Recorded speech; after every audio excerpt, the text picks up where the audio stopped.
Okay, for more on this, Austin Rasmussen is the communications officer for Republicans abroad, and he joins me now from Oslo in Norway.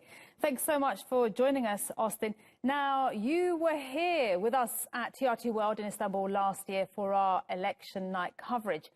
At that point, even though you're a Republican, you weren't one of Trump's biggest fans. 1 year later, how do you feel?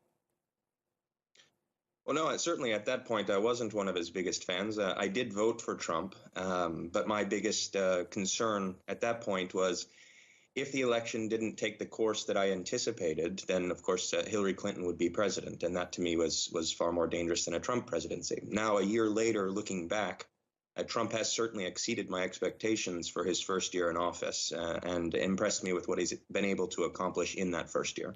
Okay, tell us more about how Trump has exactly exceeded your expectations.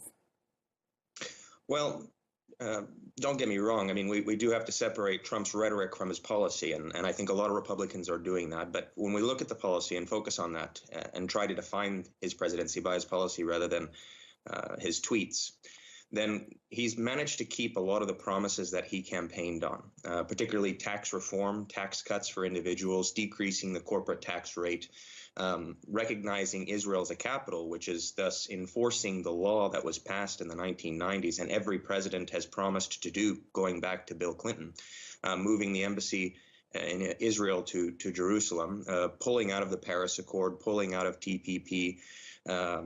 The stock market is soaring. The economy, if we look at the economy, for example,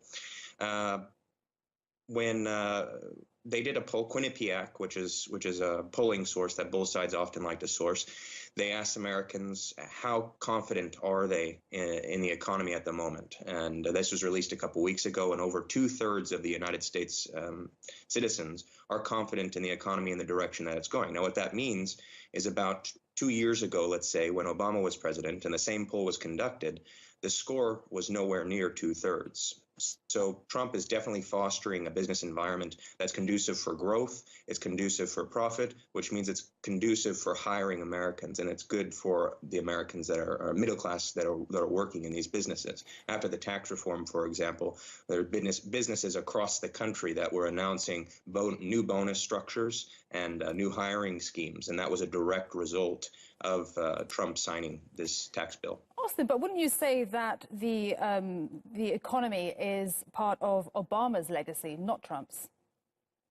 No, I wouldn't say that. When Trump came into office, he came into the office under the premise that he was going to be deregulating the business environment, which is what he's done. You look at his executive order, for example, that says for every new regulation that goes into effect, 2 old regulations have to be repealed. This tells businesses that the federal government, at least under Trump, is not going to meddle in their operations and affairs. It allows them to do what they want to do as a private enterprise. So no, I wouldn't attribute this to Obama. In fact, under Obama, the economy was stagnant after the financial crisis. We saw virtually no recovery in his 8 years from the first to the last, comparatively speaking. And then we can look at already in the first year under Trump, and he's setting records not only in the stock market, but in unemployment, for example. No, I wouldn't attribute this to Obama, in short, to answer your question. Okay, Austin, great to have you on TRT World again. That was Austin Rasmussen from Republicans Abroad in Oslo.